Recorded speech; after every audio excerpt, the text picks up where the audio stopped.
So the plan is to use the vinegar and the steam method and see if we can get this thing loose, clean it up, and get it back together. Preheat the glue. The other thing I have is steam. I'm actually going to hit the other side of this clamp here. All right. So there was a big old nasty dowel in there.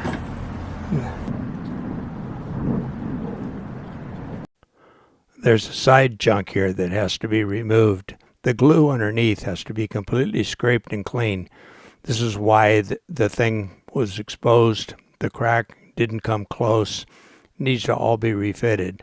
Now I'm going to replace that steel dowel with a nice wooden dowel, longer. I'm going to go ahead and use PVA glue again. It's not my favorite, but that's what it was. It's strong. And everything needs to be glued very well and wiped off before it sets. If you use hide glue, you can clean it up later, but this will clean up now with a little water.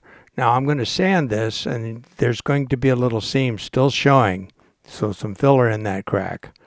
I'm going to sand this and then put a test stain on it.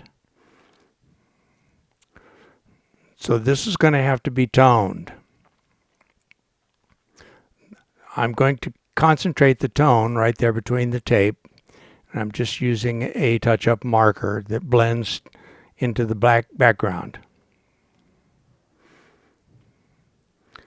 I'm just going to add a little bit more. Pretty good.